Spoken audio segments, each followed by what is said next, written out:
Welcome to Accessibility Craft, where we explore the complex challenges and emerging trends that are shaping digital accessibility while sipping on unique craft beverages. This show is proudly produced by Equalize Digital, the most trusted name in WordPress accessibility.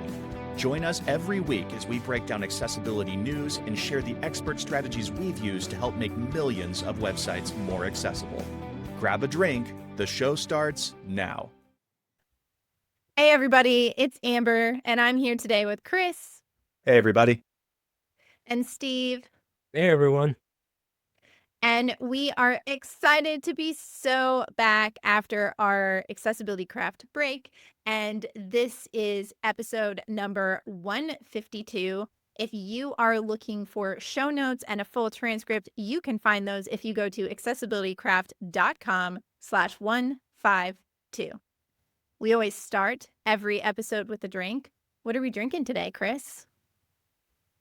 Well, we, like many other families across the United States and maybe the world, watched the Super Bowl this past Sunday. And there was a certain drink advertisement on the Super Bowl that I think irked you a little bit, Amber, and we'll get into that. But we are trying Liquid Death's new, or at least new to us, sparkling energy drink. So they have come out with this, and this one is their murder mystery flavor. Ooh. And it's supposed to have flavors like cherry and cream and spices. So kind of interesting. But Amber, why did this stand out to you? So as we were watching it, I was thinking back to when we first tried Liquid Death, which was way back episode 16 in the very beginning. And one of the things that I remembered when I was researching it back then was that they had told this whole story about how they came up with Liquid Death, which started as canned water and had these heavy metal looking logos. Like it's a drippy skull or a skull is being eaten by worms. I don't even know, because they were rock musicians, I think, and they didn't like that they were forced to drink Monster Energy when they were on stage because they had to look cool, and so they would take the Monster Energy drink cans and dump out all the energy drink and put water or iced tea in it. And so they were like, let's just make water or iced tea that looks cool for like rock musicians to drink. So I was a little bit like, why are you selling an energy drink? I don't know. They're sellouts. Yeah. Maybe everyone becomes sellouts. And this might tie into our conversation later. I don't know. But Amber, they co-formulated this with known wellness specialist, Dr. Darshan Shah, MD. Does it say that on the can? I don't know. I don't know, but I you think we reading need to this? look them up. I'm reading it on the back. So it says it feels like a coffee, but it's not an electric chair. That almost sounds like something AI wrote. Unextreme caffeine. So this is equal to a single cup of coffee, 100 milligrams of caffeine. And then they have some vitamins, some minerals, and then the list of things that aren't in it that some people that are health conscious don't want. So no sucralose, no aspartame, no artificial colors or dyes. And then it says it's co-formulated with this doctor. So I don't know. I'm kind of curious. I've liked Liquid Death stuff previously, but it is odd for them to come out with an energy drink. Maybe they're balancing it by making it less than a normal energy drink. I don't know. Yep. What do you think, Steve? Seltzer water has to be a hard sell, right? Like when there's, beer and Diet pop, Coke, let's not forget. Diet Coke, yeah. Which I don't know if you guys can see, but I have a Diet Coke sign in the background now. But it's a little light up Diet Coke sign for the podcast. But that's fun. You emailed them yet to ask them to sponsor us, Steve? They need to. I really I'm waiting. I guess we're kicking off with an energy drink, which is kind of good because, it's a new year, new restart of the podcast. And we're bringing some extra exciting energy to the plugin right now that Steve's been talking about on the changelog live stream that we do on YouTube. So I say we, but that's Steve and William. That's right. Well, it'll help us stay up and write more code. It's called Murder Mystery. I'm not sure why. And it says... It's going to taste like blood? Yeah, I know. It says flavored with other natural flavors. What do they mean, other natural Dead flavors? people. Yeah. Hopefully flavor? All right, it Chris doesn't is smell tasting like it. I dead have people. to open this. It Not that I doesn't know smell. what dead I'm people glad smell it like. smells like that. I wouldn't even taste it. It smells like cherry. Tastes like cherry. Smells like cherry. It says cherries, cream, and spices. I'm not. Hey, that's not bad. It's Yeah, it's kind of No, I was good. sweet. having the same thought. It's actually pretty good. It You doesn't know, have that usual energy drink vibe where it's like you're drinking medicine. And I was a little nervous when I saw that the one I ordered was cherry because I was like, "Ooh, it already tastes like medicine, and cherry's a popular cough syrup flavor. Is this just going to be super gross?" But no, this is pretty good. I don't get the spice at all. They say we're supposed to taste spices. I'm not really smelling or tasting spices, but the cherry flavor is nice and it kind of tastes natural, like not super synthetic cherry. yeah, I mean, it's not really sweet. If I had to put this on a scale of like water and this and the Hello Kitty cherry pop that we tried once, Mhm. definitely closer on the water side. It's got good flavor and it's got some sweetness, but it's not like sugar overload, which is nice. And tomorrow's Valentine's Day and it's like red. Yeah. The can is red and maroon, I guess. So it feels kind of appropriate to drink a cherry flavored beverage, even if it's not your favorite flavor. I don't typically like cherry drinks, but this doesn't.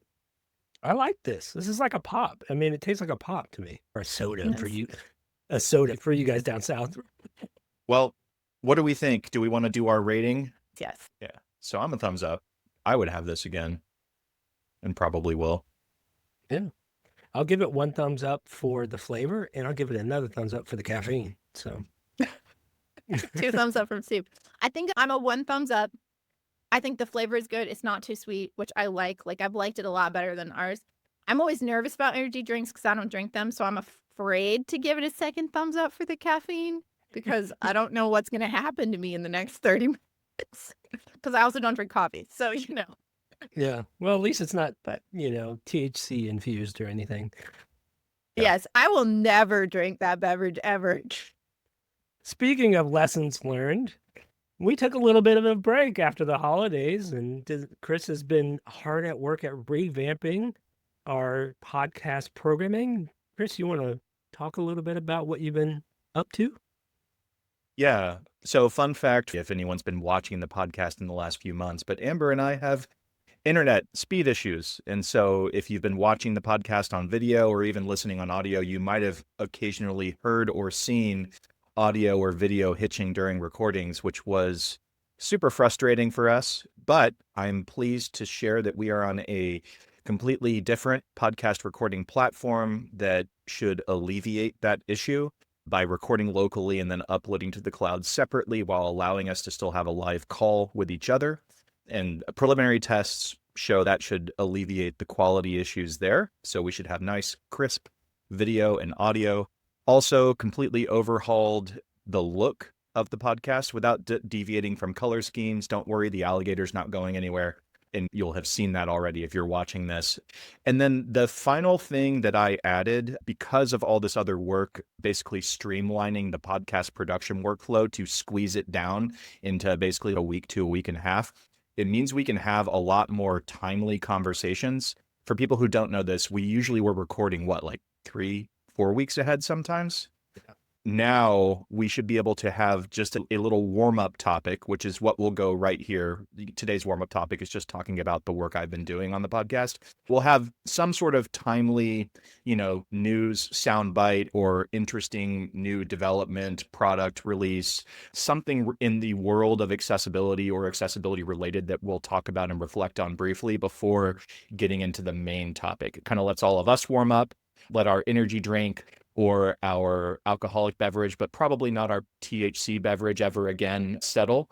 And then we can do a brief commercial break and then get into the deep topic. So I don't know. What do you all think? Are you all excited to have the format change? Yeah. I think it's always good to try to improve.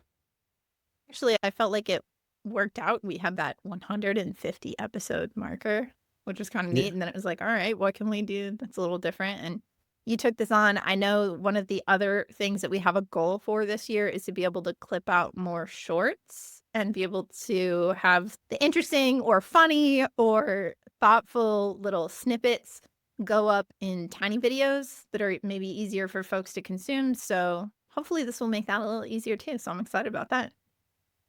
Very exciting.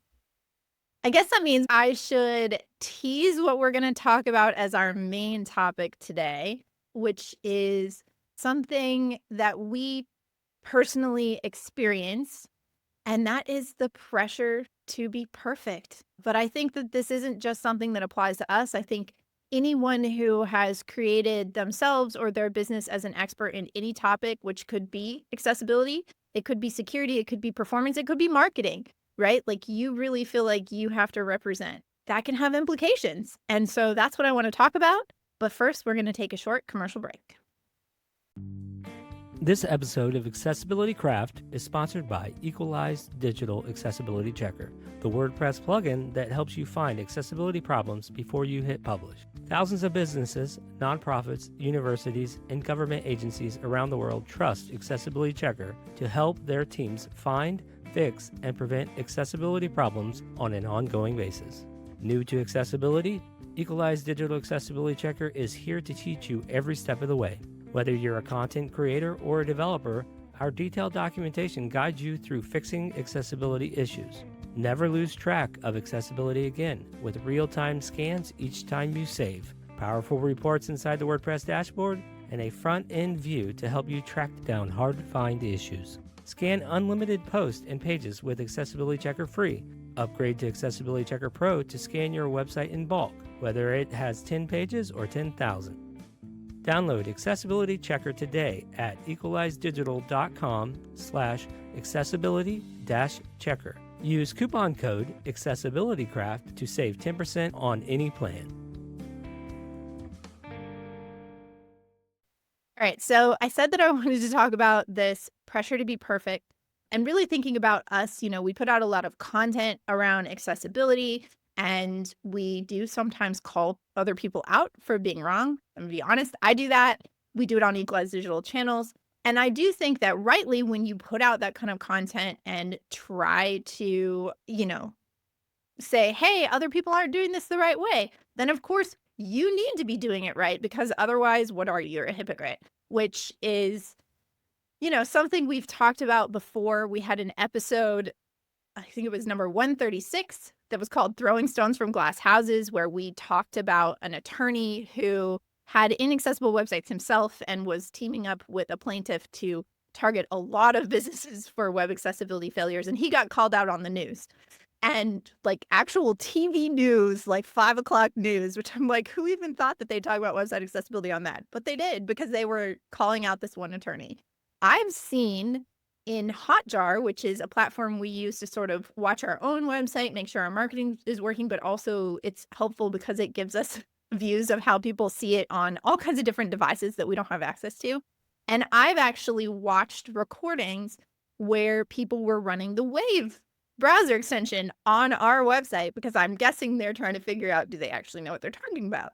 I've seen people on social media comment on posts that I've made, or just write a post about us or me and then say, oh, here's this bad thing that is on their website, or something that needs to be improved. And of course, as second I see that, I go talk to Steve and we real quick put out a fix, both because we want to be responsive to feedback. We appreciate feedback, but also because, yeah, it's a little bit embarrassing to get shouted out, right? And we don't want to look like that hypocrite.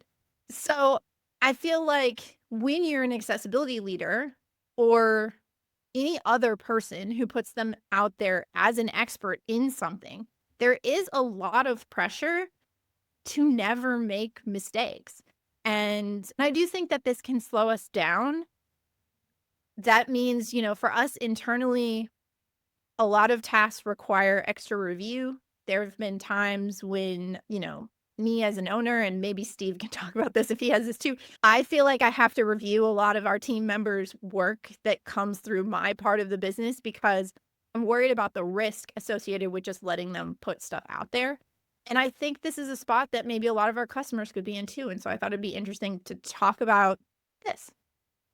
Yeah, totally. And I mean, I think there's a lot to unpack in regards to this, in regards to the way that we handle this, because we are accessibility specialists. And of course, we should be experts in what we do and we should be double checking what we put out, but also from the other end where we call it calling out. And when you call out a company about something being inaccessible, so that company isn't always necessarily an accessibility company like ours, right? So their main focus is not always that, or it's not their most top of mind thing. And to some degree, they probably don't even know about a lot of the issues. And the accessibility community kind of can get a little bit of a rap for calling people out. We're real good at pointing fingers and instead of extending a hand, right? And I think a lot of times reframing that is better, that we're here to help rather than we're pointing fingers. And from a development standpoint, I know a lot of times it's a lot easier to identify an accessibility issue or even a performance issue on a website, right? People do this a lot with performance too. It's kind of easy to identify, especially things that can be identified through automated tests. And then to point a finger like, hey, I've ran this wave tool and it told me that this is wrong on your website. You should fix it. You're bad. But really, the fix is actually probably a lot harder to implement than finding it. So a lot of times, maybe that calling out should happen in a back channel first before raising it to a public channel. And I just think that reframing it from a finger point to more of a extending a hand to help is probably a good thing to do. But on our side, yeah, perfection definitely can be paralyzing to us sometimes. We want to make changes to a menu on our website, right? And the menu is, I don't know, 80% accessible or 90% accessible. Can we put it out there? Can we release it? I don't know. Yeah. And even in my involvement, like on the sales side or even on the marketing side, frequently thinking about accessibility does require slowing down, right? Just on the process side, there's additional checks and steps that we take to try to make sure that the content we're putting out there is accessible and is done well. And that requires extra work. For instance, immediately after we record this, the platform we're recording this on is going to generate an automated transcript. And I am going to manually review that word for word while listening to what we're all saying. And I'm going to make sure it's correct. And that's going to probably take an additional 40 minutes to an hour of my time that maybe another company who either doesn't understand the implications of just using automated transcription or who doesn't care, they're not going to spend that time, right? And same on the sales side to an extent. I really take care in sales conversations, particularly early stage, to make it very clear that, for example, if I'm sending someone a PDF of a slide deck, I make it very clear, hey, if you need this in a better format that's going to work better for you or a different member of your team, please tell me and I will send that over immediately. Or asking up front if it's a big call, does anyone need to turn on their captions? Do they need help doing that, right? Or if there's a presentation, asking ahead of that presentation, whether it's a sales presentation or a webinar, hey, do you need live captioning here?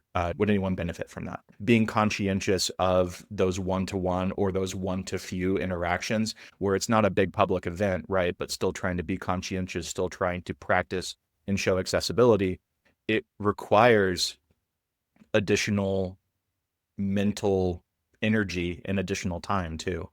And I think that from just wearing the entrepreneurial hat and not thinking about the fact that it is the right thing to do and that this is how everybody should be operating, wearing the entrepreneurial hat, I do think that doing these things the right way makes us slower at times.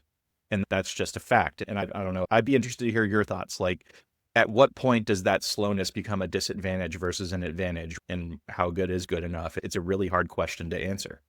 So Steve brought up that mega menu, and I think this is a really good concrete example that is front of mind for me. So we had decided that we wanted to test using a mega menu on our website.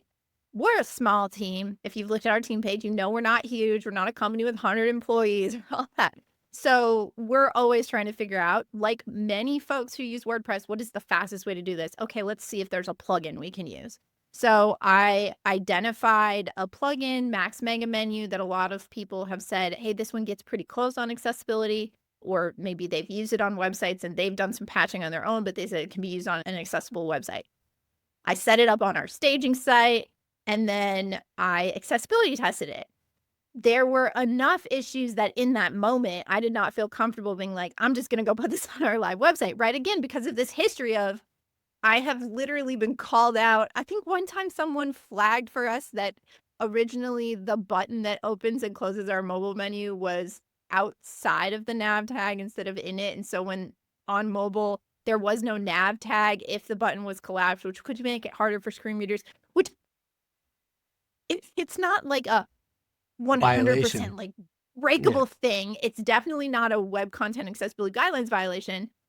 But yes, they're right. It's not like absolute best case perfection. It's been fixed. Steve fixed it, right? But I'm like, okay, our nav menu is important. People have called us out. I'm not just going to roll this out. So what I did was I first went and opened a WordPress.org support ticket for Max Mega Menu plugin team in hopes that they would fix the issues. That was a month ago. And so, of course, we haven't rolled this out on our live site. And so now where I'm sitting, I think we're looking at 3 different choices. Option 1, Steve and William, our dev, could take time away from working on our plugin, or our clients maybe, to try and remediate that plugin, or maybe say, we're not going to remediate, we're just going to build a custom way to build mega menus for our theme, so that we can launch a perfect mega menu. Option 2, we decide maybe the problems that are there are, quote, minor enough that we're willing to take the menu live without fixing it. And we'll maybe go into those in a little bit. Basically, being willing to not be perfect and accepting some risk that someone might call us out on it publicly in a way that feels embarrassing or that we have to then defend ourselves publicly, right? So that's, I think, option 2. Option 3 is we decide that we're not going to try this mega menu experiment because we aren't willing to take the risk and we don't have time to make it perfect. And there's not an option available that doesn't, support that. And so we're either not going to do it at all, or we're going to wait however many months it might take for Max Mega Menu to fix things and do it then.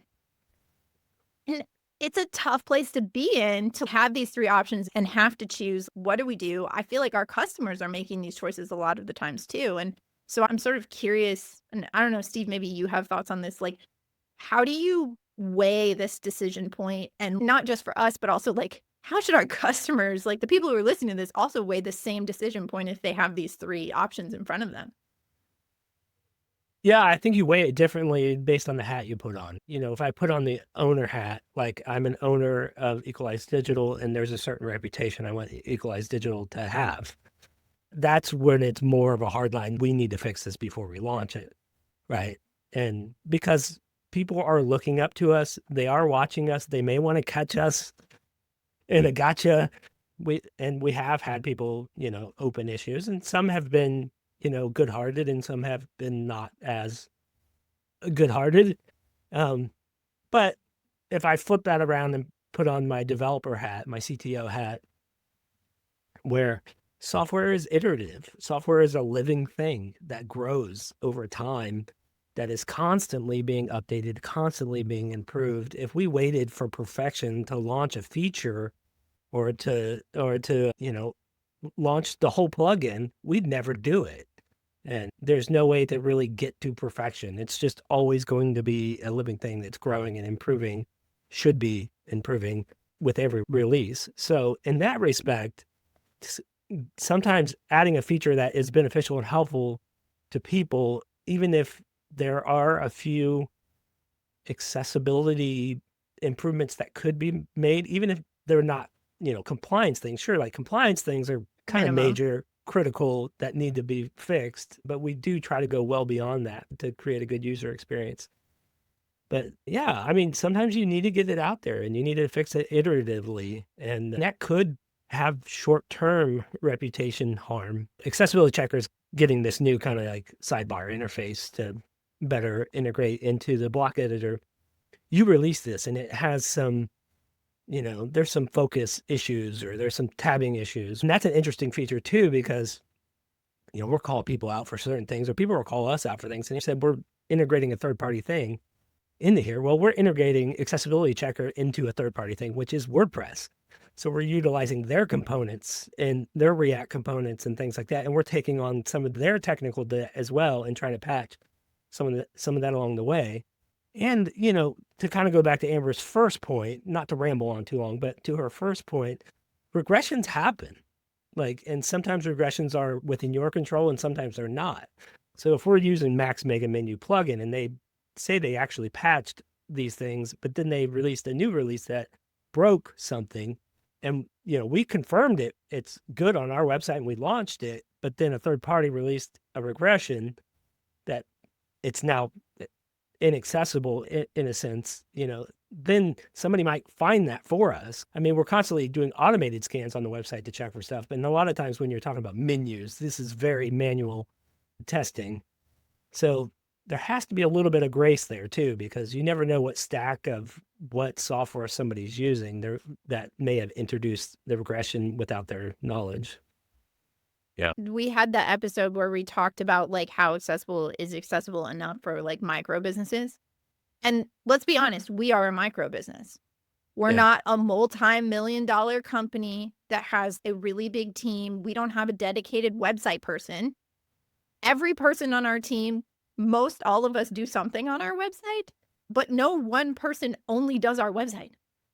And so, we are a micro business too. And I think that is a thing that's hard because I want it to always be perfect. We did do one thing, which is we don't run auto updates on our website. They always get done manually, but not super frequently, which is funny sometimes because if we report something to a plugin developer, they're like, well, you're out of date. And we're like, well, yeah, because risk and people having a human test this can't happen all the time.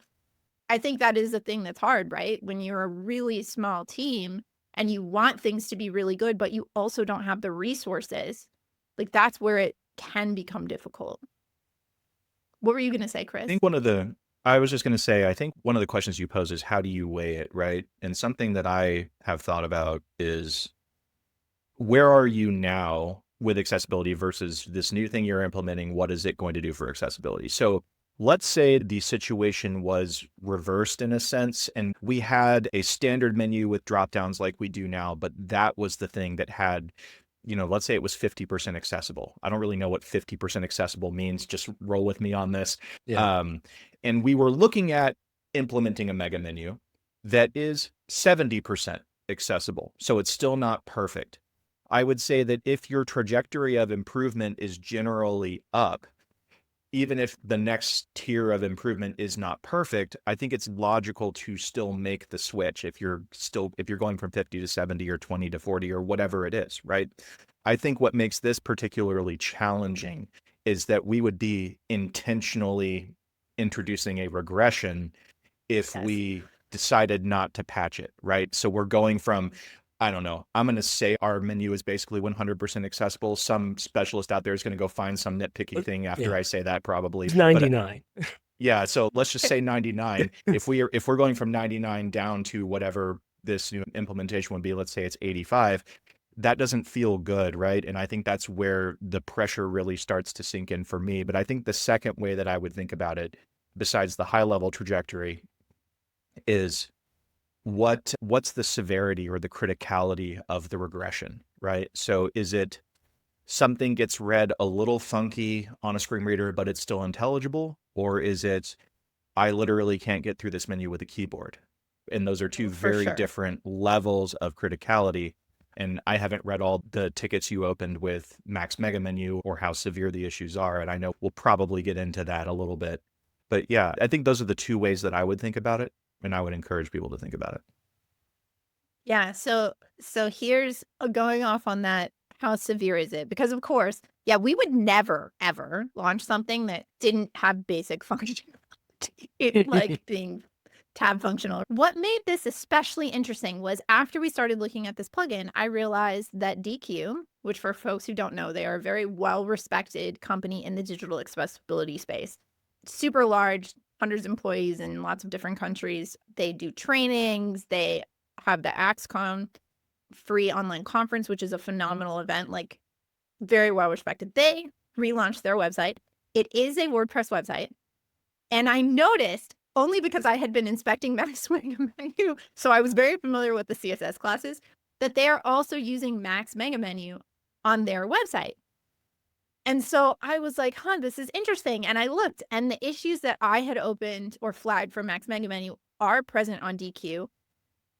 I mentioned that in our team base camp, and Steve was like, oh yeah, I actually looked at this with William, and there are some other problems as well. And I'm curious, Steve, if you want to explain some of the items that you saw on DQ's site. High level. Yeah, and just to frame this a little bit, this is not calling out. This is no, we'll circle back to why I'm mentioning this in a minute. We're trying to philosophically process our own decision-making matrices with outside information, right? Yeah. Yes. This is That's an a great example. way of putting it, Chris. Yeah. So actually, the issues that you opened, I mean, these are just some observations that I noticed really quick without looking at the tickets that you opened. But I'll just run through these really quick just to kind of get an idea. But the search input has no visible label. Search input screen reader reads out search for search text field search. It's a little redundant. Kind of verbose. Yeah. The logo should describe the link's purpose. It currently says DQ logo. And I'm not sure if that's part of the Max Mega Menu. I think it is, right? I don't know. But maybe Yeah, not. I don't know. It could be just next to it. Yeah. Yeah, Mega Menu submenu doesn't follow expected tab order. So it's like a list, and the list is like columns. So like it tabs from, so if it's a 3-column list, it tabs the first one, then it goes right, then down to the next row, kind of like a table. Oh, weird. So it goes like horizontal and then like reading order almost, like if you were reading side to side. Yeah, but if you're reading a table, but that's not how so it's like it goes left to right and then it instead jumps of down up to the and next down. row.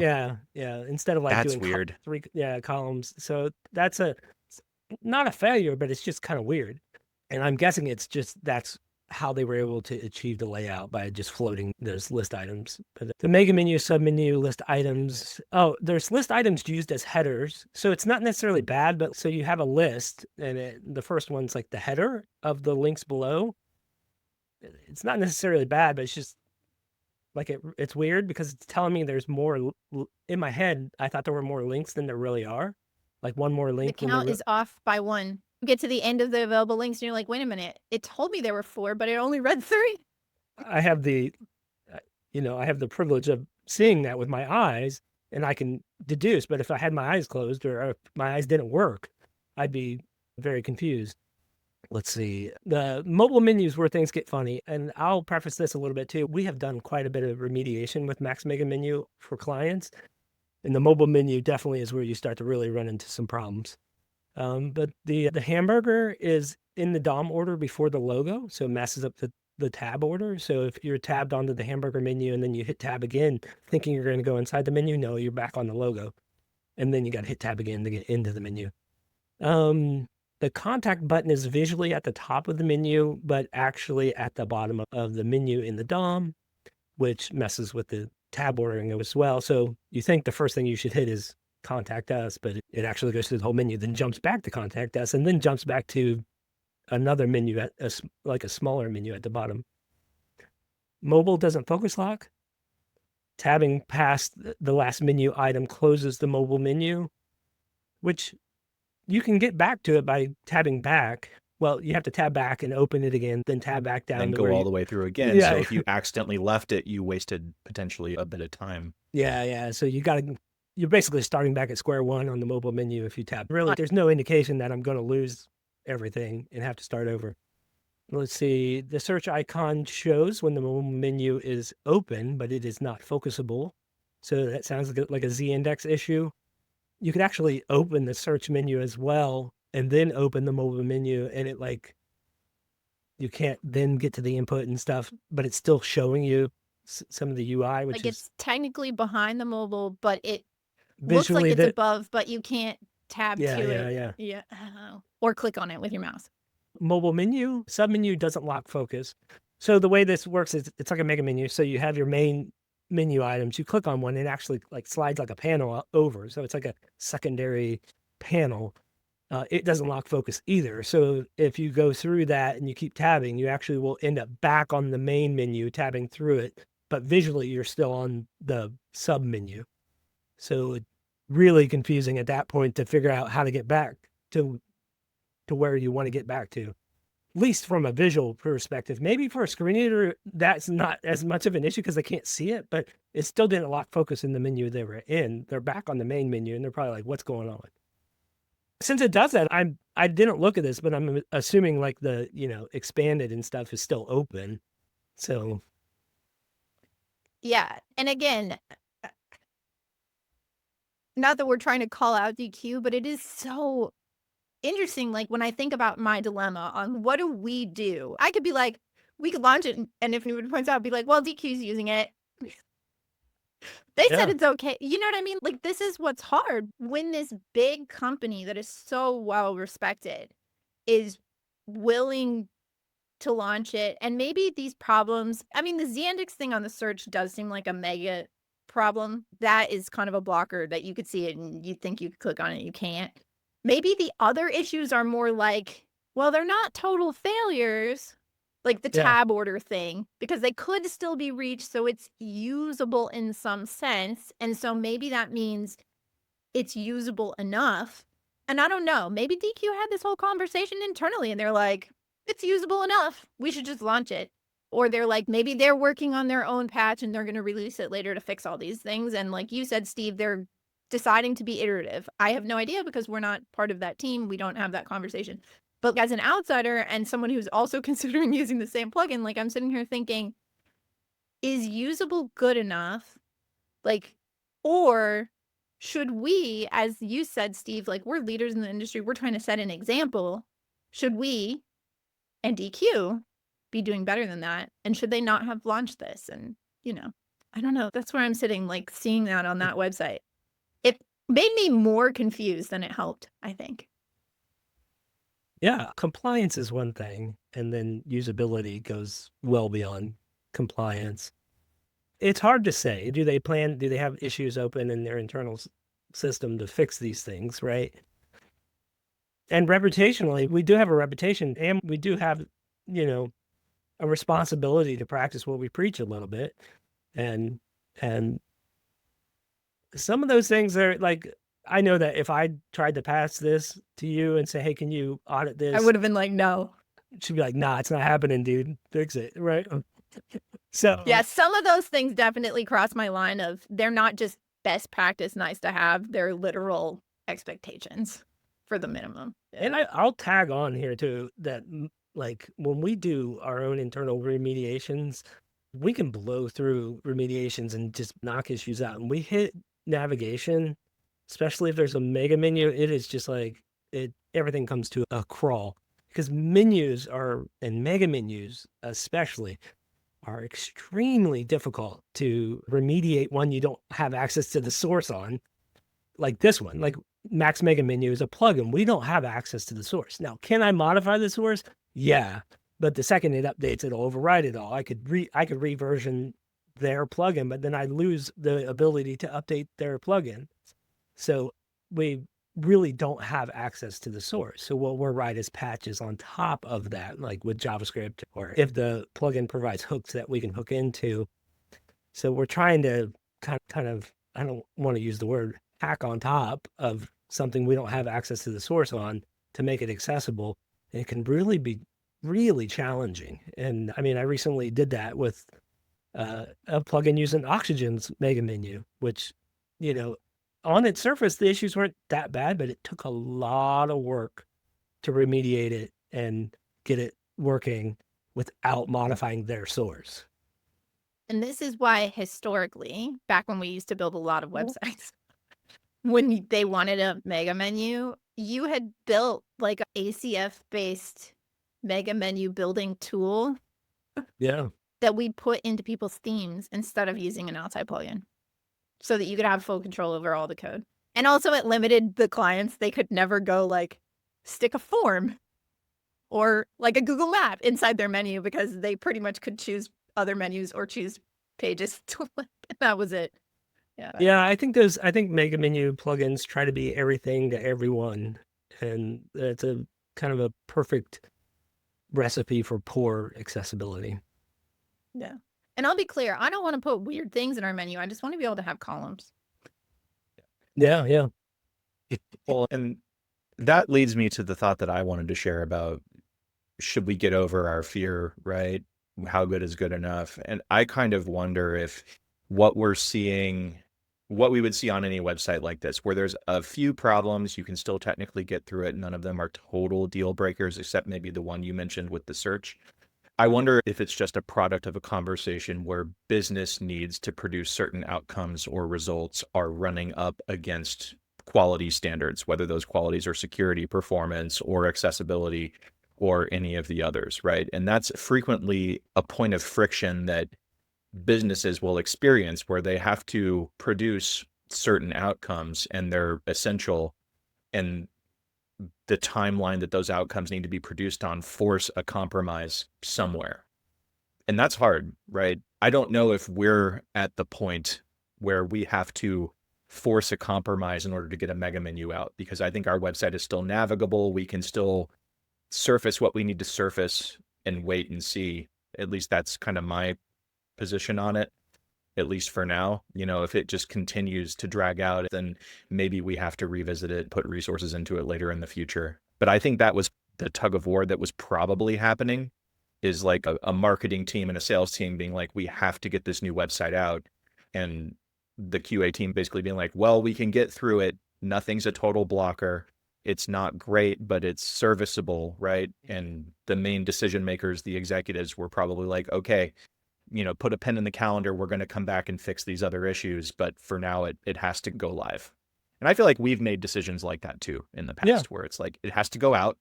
We have to iterate.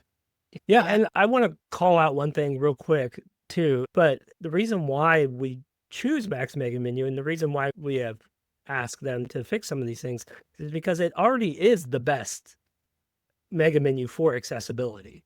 That is thank you for, yeah, that should be sung from the rooftops for sure. Yeah. I mean, I started my support ticket on WordPress.org with a thank you for all that you have already done, because you are clearly, because some of them you can't even open a single drop down without a mouse. I guess that is interesting, right? And where does that leave us with our mega menu experiment? Maybe you're right, Chris. Like, it's not a business need. Steve would argue that it is never a business need to have a mega menu on a website ever. Yeah, we haven't talked about... So for us to push out something that isn't perfect, it doesn't make sense. Like, we need to stick to our guns on, we want to have a really great nav menu and not be willing to bend on that, because it's not harming our business, I don't think. I mean, who knows? Maybe we would put the mega menu on and then we would suddenly get a whole bunch more purchases and everybody would be like, oh, wait, that was a business need. Yeah, because, accessibility is one piece of the pie. We haven't talked about the user interface and user experience of using mega menus. So that's a whole nother episode. And that's probably a whole nother podcast as well. Yeah. I will say, for anyone who's listening, if you made it this far, I would love your thoughts on this whole, like, where you think the line is. You can find all of us on lots of different social media platforms, LinkedIn, Twitter. We also have our Facebook group. Come in and leave us a comment on, would you have launched the menu or would you have waited? Well, we are excited to be back, and we will be on our regular schedule. So you're going to be able to find another episode after this one in another 2 weeks. Thanks so much, everybody. Yeah. Bye. Thanks for listening to Accessibility Craft. If you found this episode valuable, please help us reach more people by subscribing, reviewing or liking the show, and sharing this with your colleagues. Accessibility Craft is a production of Equalize Digital Inc. Steve Jones composed our theme music. To learn how Equalize Digital can support you on your accessibility journey, visit us at equalizedigital.com.